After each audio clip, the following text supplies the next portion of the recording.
Assalamualaikum warahmatullahi wabarakatuh. Bismillahirrahmanirrahim. Alhamdulillahilladzi mala quluba awliyaihi bimahabbatihi wa ikhtassa arwahahum bisyuhudi azamatihi wa hayya asrarahum lihamdi a'ba'i ma'rifati. Allahumma salli ala sayyidina Muhammadin abdika wa nabiyyika wa rasulika nabil ummi wa ala alihi wa sahbihi wa sallim tasliman biqadri azamati dzalika fi kulli waqtin wa hin. Amma ba'd. Kita menginjak surat Ali Imran ayat 92. Itu pas juz keempat itu. Bismillahirrahmanirrahim. Qala Allah Ta'ala lan tanalul birra hatta tunfiqu mimma tuhibbun wa ma tunfiqu min syai'in fa innallaha bihi alim. Lan tanalul birra, kalian semua ayyuhal mu'minun, orang-orang yang beriman maksudnya. Al-birra, kebajikan. Artinya kalau orang meraih kebajikan itu minal abror wal akhyar berarti. Jadi digolongkan oleh Allah, tergolong orang-orang abror. Tapi kata Allah, kalian tidak bisa meraih makom atau derajat orang-orang abror dan orang-orang terpilih. Hatta tunfiqu mimma tuhibbun, hatta tunfiqu ay imtithalan di amrihi wa talaban li ridhahu. Jadi hingga kalian menafkahkan. Orang yang punya harta menafkahkan hartanya. Orang yang punya ilmu menafkahkan ilmunya. Orang yang tidak punya apa-apa menafkahkan apa? Menafkahkan doa-doanya. Ya, itu. Tapi harus liridho illah, demi meraih ridhomu Allah. Ya, bukan demi yang lain-lain. Kita ini kadang-kadang bekerja, beramal, beribadah, cari apa Pak? Cari apa Mas? Cari ridho saya. Bener gak sih kamu cari ridho? Ya, yang tahu diri kita sendiri. Sebab nih ya, kita ini mau ibadah, mau berbuat baik, Allah itu yang dilihat, yang Allah itu muttali'un alaina, memandang kita, dan yang dilihat apa?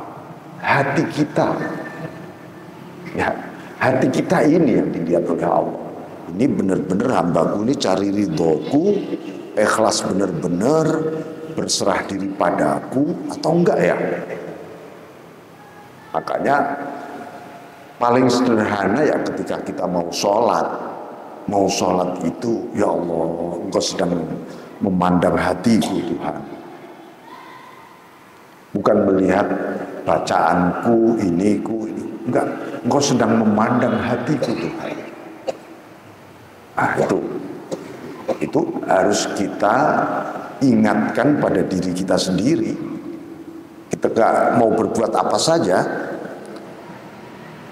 Itu mimma tuhibbun ay min ahsani ma indakum wa akrami. Jadi yang kita cintai itu apa? Ya, yang kita cintai adalah yang kita anggap terbaik di sisi kita.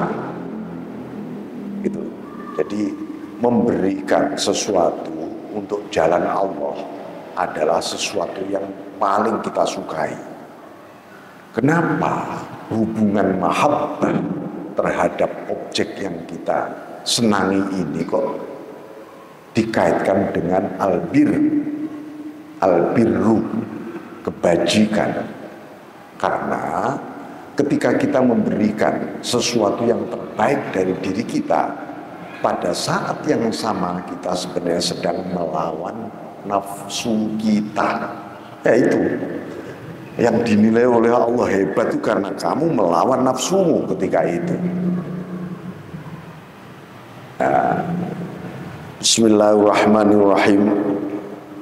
Wa ma wa'lamu wa ma tunfiqu min syai'in walau habbatan aw dzarratan aw kalimatan thayyibatan khalisan liridhain bila syaubil minnah wal adha. Jadi apapun yang engkau nafkahkan dari sesuatu, apakah itu sangat kecil banget, sebiji sawi, sebiji atom, ya. Atau kalimat thayyibah, kalimat yang baik, itu juga bentuk penafkahan lisan kita. Lisan kita kalau ingin menafkahkan ucapannya, ya ucapan yang baik-baik itu tadi. Itu benar-benar kholisun liridhaillah bila syaubil minnah wal adha. Benar-benar wa tunfiqu min syai'in tadi demi ridhomu Allah. Jadi kalau kita melakukan sesuatu demi ridho Allah, maka caranya melakukan itu juga harus diridhoi, gitu. Nah, kita kepengen cari ridho Allah tapi caranya nggak diridhoi. Wah, ini malah kita nggak dapat ridhonya Allah nanti. Begitu juga tanpa ada harapan-harapan yang buruk. Misalnya ngundat gitu ya. Wah, itu kalau bukan saya kasih kemarin, atau kemarin kalau nggak saya tolong itu, kemarin itu kalau nggak saya nasihati itu anak, itu namanya kita ngundat-ngundat. Nasihati ya nasihati aja, ikhlas gitu aja. Habis itu lupakan wis gitu ya. Jangan diundat-undat. Undat-undat itu apa ya? Ungkit-ungkit. Nah, itu. Ungkit-ungkit itu disebut wal adha, menyakitkan sebenarnya. Jadi ibarat kita itu dikasih makanan oleh orang. Tiba-tiba orang itu yang ngasih makanan itu ngungkit-ngungkit. Dan kita dengar ungkitan orang itu, kita sedang mau makan nih, rasanya nggak ketelen gitu ya, gara-gara mendengar ungkitan orang itu. Nah, itu yang disebut wal adha, menyakitkan. Fa innallaha bihi alim. Jadi la yaghibu an ilmihi syai'un fayujaziakum ala muqtadu ilmih. Maka semuanya itu tidak ada yang gaib, tidak ada yang tersembunyi dari Allah. Apa saja yang tersirat sedikit saja di hati kita itu Allah langsung, Allah itu tahu. Bahkan Allah sudah tahu sebelum kita tahu akan mengungkit tadi. Jadi itu. Bismillahirrahmanirrahim. Jadi nah ini kan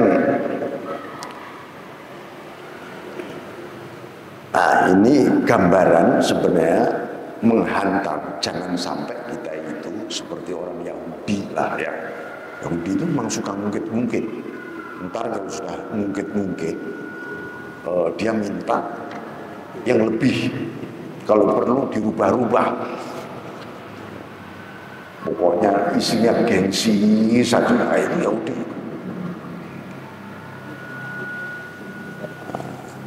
Ntar atas nama Tuhan juga, padahal gengsi itu.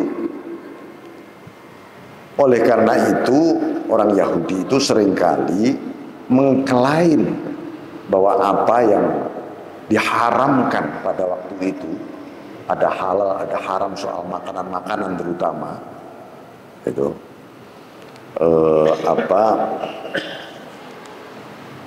dia anggap itu apa ya, itu bikinan dia, kita juga dulu yang mengharamkan, katanya begitu, yang menghalalkan kita juga, padahal itu sejak zaman millatu Ibrahim, ya, sejak zaman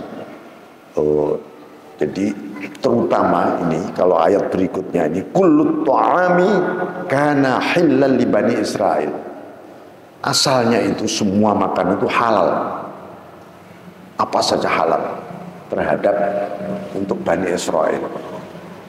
Ini gara-gara ulahnya Bani Israel, nah Allah mengharamkan, tetapi melalui nabinya, yaitu Nabi Yakub waktu itu. Illa ma harrama Israilu, kecuali yang diharamkan oleh Israel. Siapa Israel? Israel itu maksudnya Nabi Yakub. Jadi Nabi Yakub itu pernah bernadar tidak memakan makanan-makanan tertentu ketika beliau dalam kondisi buta, waktu itu sakit, ya sakit. Istilahnya apa ya? Orang sekarang mungkin tarak gitu ya, tarak terhadap makanan-makanan itu, bahkan beliau haramkan. Bahwa Yakub alaihissalam ala nafsi, untuk dirinya waktu itu, ala sabilin nadari bila wurudil wahyu. Jadi pengharaman itu atas dasar nadar, bukan karena wahyu.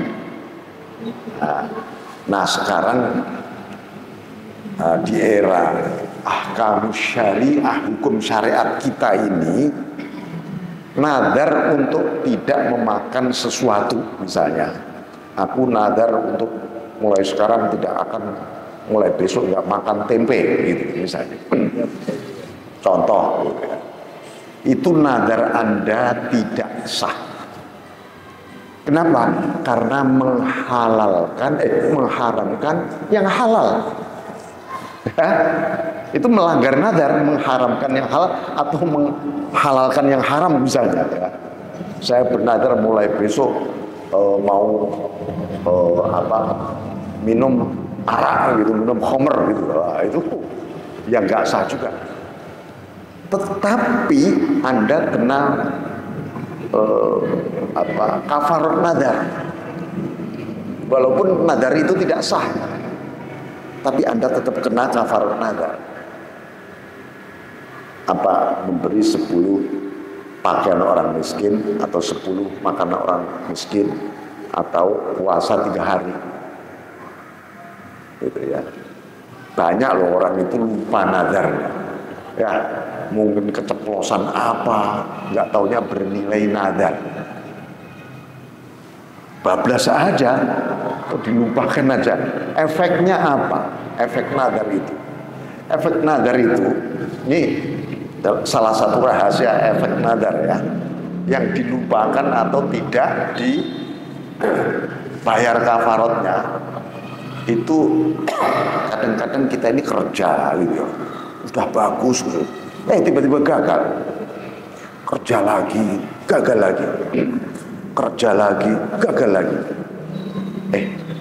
Ini kalau kita teliti, kadang-kadang kita pernah nadar tapi lupa melaksanakan, bahkan ketika tidak kita laksanakan kita lupa nebus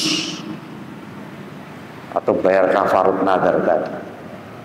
Makanya para kiai-kiai dulu seringkali sudah kamu, siapa tahu kamu pernah nadar lupa kamu, udah kasih sembako 10 orang miskin. Habis itu lancar-lancar saja dia. Gitu. Ya. Itu gara-gara ya itu tadi, atau mungkin kadang-kadang meremehkan nadar gitu. Sampai sebagian ulama memakruhkan nadar, khususnya nadar taklek. Nadar taklek itu digantungkan terhadap sebuah peristiwa. kalau saya lulus ujian, wah itu namanya digantungkan kepada lulus ujian. Saya nanti malam akan tahajud semalam suntuk. Wajib dia melaksanakan. Tapi nadar yang begitu itu makruh katanya. Kenapa? Kenapa sih tahajud harus nunggu lulus ujian? Digantungkan dengan sebuah peristiwa. Oh itu perbuatan baik kok tahajud. Tahajud aja pengen tahajud. Nggak usah ditaklekkan. Makanya sebagian ulama ada yang memakruhkan nadar taklek. Tapi kalau sudah kadung, ya harus dilaksanakan gitu loh ya. Seperti siapa Nabi Yakub. Begitu beliau waktu itu hukum nadar belum sesempurna zaman Rasulullah, makanya boleh beliau sebagai seorang nabi, saya nggak mau makan makanan ini sebab makanan ini sudah campur aduk khobaith, kotoran-kotoran Bani Israel ketika itu, Yahudi. Nah itu alhamdulillah beliau sembuh, walaupun jalan sembuhnya antara lain berkat bertemu Nabi Yusuf putranya. Tapi beliau sempat itu tadi mencegah makanan-makanan tertentu. Bismillahirrahmanirrahim.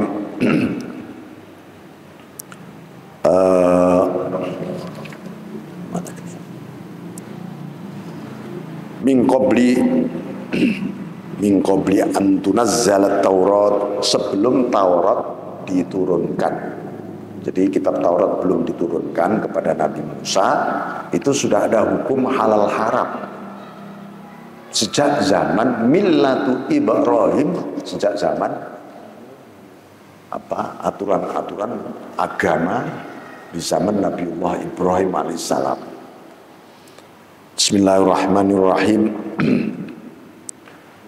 Jadi waktu itu Taurat belum diturunkan. Nah, ketika Taurat turun mengesahkan pengharaman yang dilakukan oleh Nabi Yakub. Itu, dan sebenarnya itu sesuatu yang haram yang dulu pernah dilakukan pada zaman Nabi Ibrahim.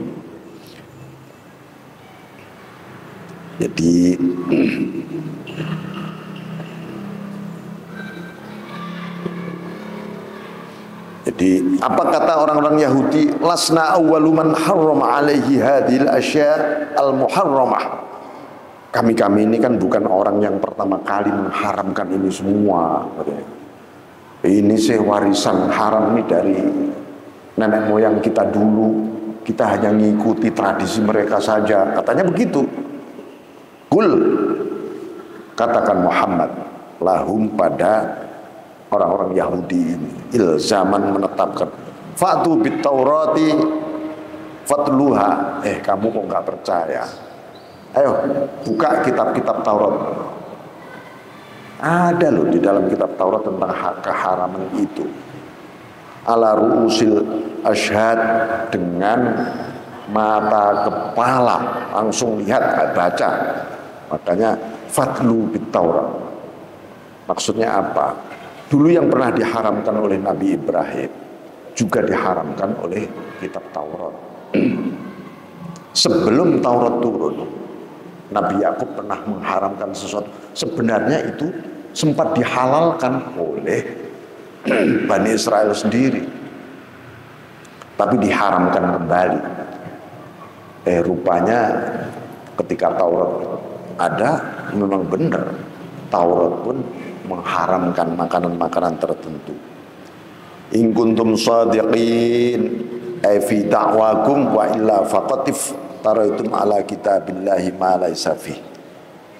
Kalau kalian jujur terhadap klaim-klaim kalian ini wahai Bani Israel, faman iftara 'ala Allahil kadhiba min ba'di dzalika faulaika humuz zalimun. Faman iftara 'ala Allahil kadhiba, siapa yang keterlaluan, melampaui batas dalam kedustaan. Apa yang dimaksud terlalu di dalam hal berdusta itu? Dia tahu ini benar tapi ditutupi kebenaran itu.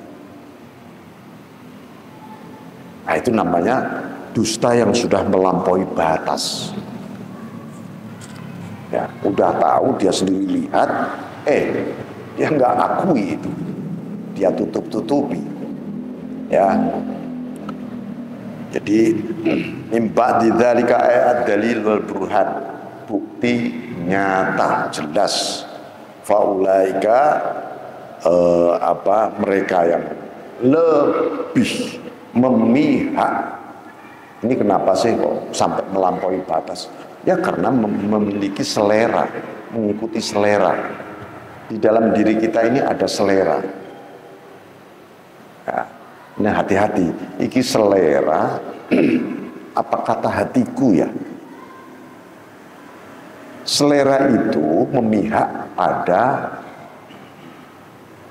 kenyamanan nafsu. Wah, enaknya begini aja nih. Enggak, itu namanya selera. Gitu ya. Tapi kalau di dalam hati kita, kata hati itu benar, salah, aku harus ikut. Enak, enggak enak, aku harus ikut. Yang penting benar. Kalau salah ya aku nggak mau ikut. Nah, itu kata hati. Tapi kalau selera enggak. Kadang-kadang ini benar, tapi cocok nggak sih dengan aku? Wah, gitu. Kita nggak pernah meneliti banget, dikait-kaitkan dengan selera. Nah, ini nafsu namanya. Bismillahirrahmanirrahim. Qul katakan Muhammad, ya akmalar rusul imhadan lin nushi. Shadaqallah, untuk menegaskan nasihat ini, shadaqallah. Allah benar. Ya, Allah benar.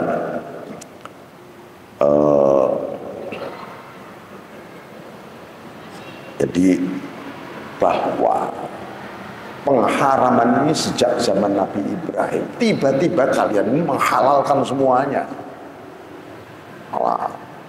Nah, zaman Nabi Yakub diharamkan lagi, tapi itu bukan didasarkan wahyu, didasarkan nadar, gitu.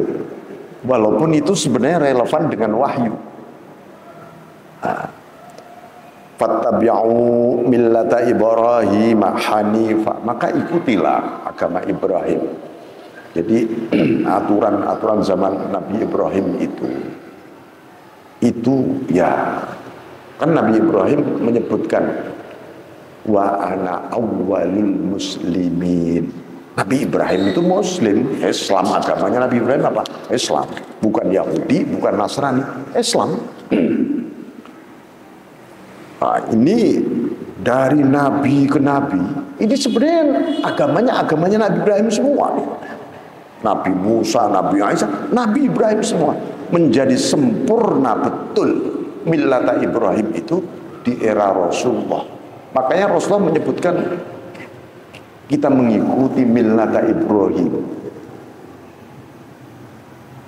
tapi menjadi sempurna. Salah satu kemudahan kita menilai kesempurnaan agama kita itu apa? Wahyu. Ayat Al-Quran yang pertama kali, surat Al-Quran yang pertama kali turun itu surat Al-Alaq, surat Iqra itu. Pada zaman Rasulullah SAW, karena ini kitabullah ini sudah sempurna. Jadi kitab Allah ini kan dalam sejarah Al-Quran itu pernah diturunkan mujmalan, global. Ya. Kemudian setiap periode diturunkanlah dari yang global tadi, dari Lauhul Mahfud ke Sama'id Dunya, ini global. Dari Sama'ud Dunya, langit dunia ini ke bumi, ke Rasulullah itu juga melalui malaikat Jibril itu munajjaman, bertahap. Makanya ketika masih global itu pernah diturunkan kepada Rasulullah utuh, lek, Rasulullah kepengen sekali menyampaikan yang global tadi, tapi ditegur oleh Allah, la ta'jal, jangan terkesusu, biar selesai dulu bacaan ini. Maksudnya biarlah yang kamu sampaikan itu yang dari global tadi menjadi rinci setiap zaman, setiap masa dengan asbabun nuzul, maksudnya yang muncul. Nah, begitu turun yang dari global kepada yang munajjaman tadi, pertama kali yang turun adalah Iqra, bacalah. Jadi Iqra langsung bacalah. Itu pada Rasulullah. Karena apa? Sudah sempurna ini. Maka bacalah. Tetapi pada zaman Nabi Adam dulu, ya, pada zaman Nabi Adam dulu, bukan lagi Iqra, bukan Iqra bismi rabbikal ladzi khalaq, itu bukan. Tetapi wa 'allama Adamal asma'a, Allah mengajari kepada Adam asma-asma. Pada era Nabi, asma-asma ini sudah sempurna ajarannya. Bacalah langsung. Bacalah langsung. Nah, ini dulu kita mikir yang dibaca apa ya? Gitu, kok bacalah tiba-tiba? Ya Al-Quran yang sudah mujmalan, yang global tadi, bacalah. Itu sebelum Iqra sudah turun. Gitu. Nah, data-data itu dari para mufassir, terutama para penafsir sufi, malah bisa menjelaskan itu. Oh, sebelumnya sudah diturunkan global Al-Quran, sehingga bacalah. Begitu juga pada zaman Nabi Musa alaihissalam. Contoh lagi, Nabi Musa berdoa, Rabbi shrah li sadri, ya Allah lapangkanlah dadaku, ya Allah. Tapi di era Rasulullah bukan lagi Rabbi shrah li. Rabbi shrah li adalah sebuah cerita tinggal. Tapi apa? Alam nashrah laka sadrak, langsung. Bukankah kami telah melapangkan dadamu Muhammad? Langsung begitu. Karena sempurna Rasulullah. Sudah dilapangkan. Gitu. Enggak lagi Tuhan lapangkanlah dadaku. Nah, itu era Nabi Musa. Wahlul 'uqdatam min lisani, aku ini cendal. Tolong diuraikan ya Allah dari lisan. Yafqahu qawli, supaya Fir'aun itu paham ucapanku. Di era Kanjeng Nabi enggak. Alam nashrah laka sadrak, langsung. Bismillahirrahmanirrahim. Tapi ya enggak apa-apa sampai doa kayak Nabi Musa, Rabbi shrah li sadri, enggak apa-apa, bagus gitu ya. Ini hanya untuk menggambarkan tentang keparipurnaan ajaran. Seperti Iqra dengan wa'allam, beda. Bismillahirrahmanirrahim, wa ma kana minal musyrikin fattabi'u millata Ibrahim hanifa. Apa hanifa? Hanifa itu artinya suci, agama yang suci, tahiran anil khaba'its war radha'il al muaddiyati ila tahrimit thayyibat. Agama yang suci dari segala najis, kotoran-kotoran, sehingga karena najis dan kotoran-kotoran itu sampai menghalalkan yang haram. Ya.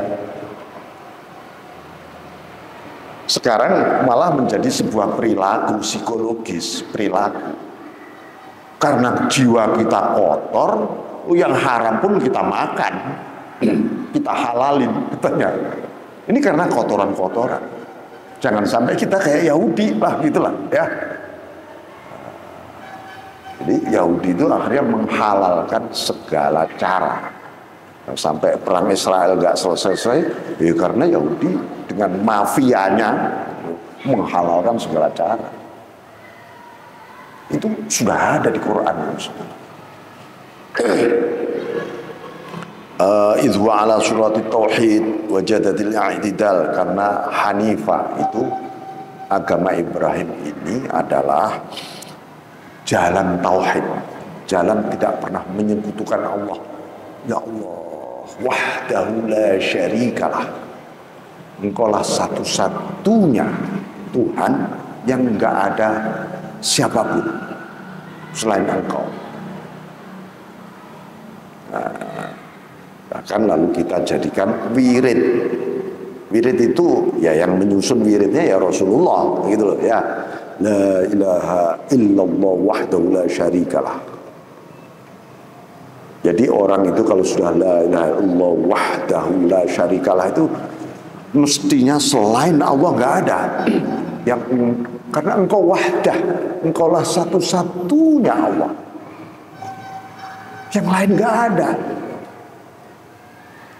Lah, nah baru engkau satu-satunya, tiba-tiba kita sadar, ternyata engkau ini lahul mulku walahul hamdu.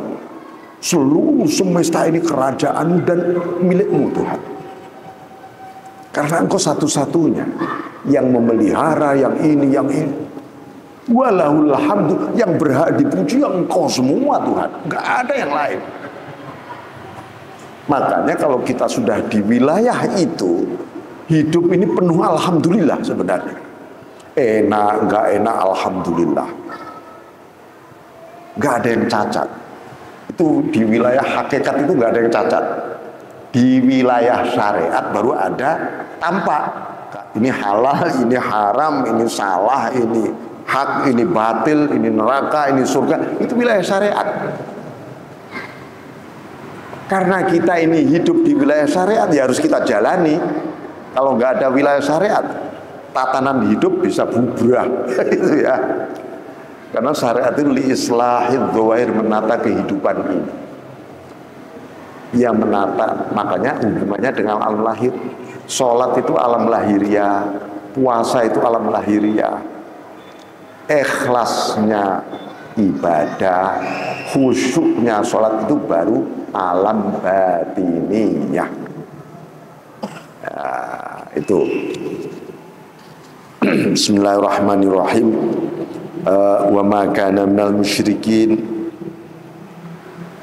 Nabi Ibrahim itu sama sekali bersih dari kemusyrikan. Ya, aslan li sofai fitratihi wa najati tinatihi, karena bersihnya fitrahnya menjaga. Nabi Ibrahim makanya disebut sebagai bapak para nabi, gitu loh. Karena seluruh nabi-nabi yang ada ini setelah Nabi Ibrahim itu anak cucunya Nabi Ibrahim semua. Nggak ada misalnya begini, Nabi Nuh punya anak juga, dan diantaranya nanti menurunkan Nabi Ibrahim. Yang dari Nabi Ibrahim itu para nabi dan rasul. Yang dari Nuh yang ke sana-sana nggak ada. Semua lewat Nabi Ibrahim yang para nabi dan rasul. Itu apa? Berkah doanya beliau sendiri. Ini harus kita tiru Nabi Ibrahim. Doanya apa? Rabbana hablana min azwajina wa dzurriyyatina qurrata a'yun waj'alna lil muttaqina imama. Kita hafal semua itu.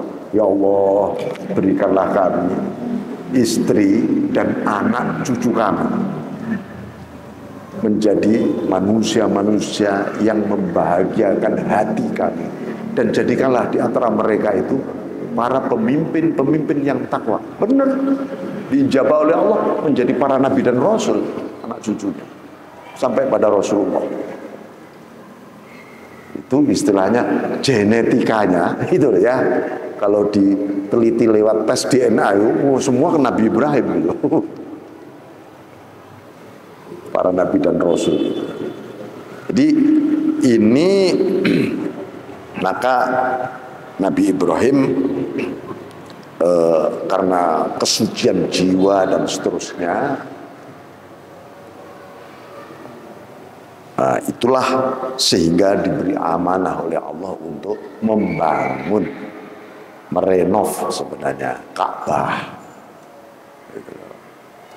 Maka berlanjut ayat ini, Bismillahirrahmanirrahim. Inna awwala baitin wudi'a lin-nasi lalladzi bi Bakkata mubarakan wa hudan lil alamin. Sesungguhnya rumah pertama kali wudi'a lin-nas. Wudi'a itu artinya dibangun untuk manusia. Jadi pertama kali yang bangun ya bukan manusia sebenarnya. Para malaikat oleh Allah diutus untuk bangun ini. Tapi untuk manusia ini, bukan untuk para malaikat, begitu ya. Liya'budu fihillah wa yatawajjahu ila jinabi. Supaya di rumah itu, di dalam rumah itu dulu, itu kayak masjid gitu, kayak musola lah ya, seperti itu, untuk ibadah. Nah, kemudian selanjutnya untuk dijadikan tempat arah, supaya arah seluruh umat Islam ini, arah sholatnya menyatu, gitu. Bukan menyembah Ka'bah itu, bukan, sama sekali bukan. Ini menyatukan arah saja, gitu ya, menyatukan arah yang disebut kiblat. Kiblat itu arah artinya. Nah, arah itulah namanya kiblat, itu namanya Ka'bah, gitu. Kata di Makkah ya, sebelum Masjidil Haram ada, itu Ka'bah dulu, dan sebelum Baitul Maqdis yang di Palestina ada, Ka'bah sudah ada dulu ya. Bahkan disebutkan 40 tahun sebelum dibangun Baitul Maqdis, 40.000 tahun sebelum Baitul Maqdis itu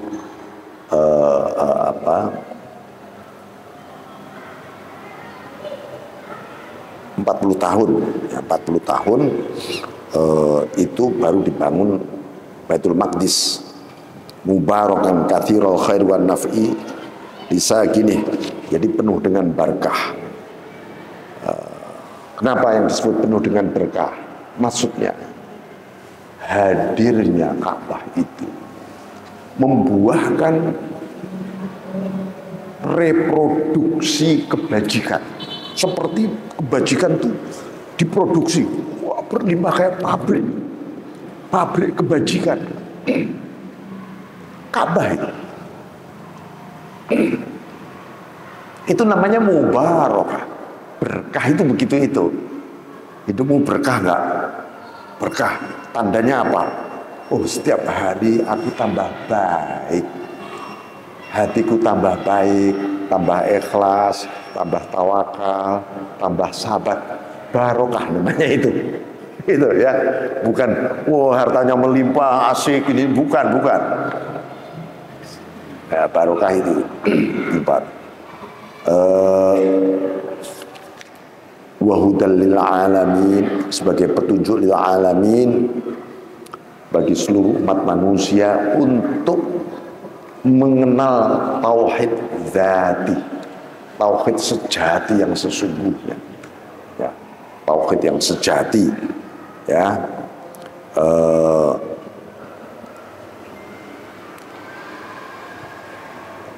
Saya kira itu ya. Nanti bulan depan kita lanjutkan fi ayatum bayyinatun maqamu Ibrahim wa man dakhalahu kana amina walillahi 'alan nasi hajjul baiti man istata'a ilaihi sabila wa man kafara fa innallaha ghaniyyun 'anil 'alamin. Wallahu ta'ala a'lam bissawab.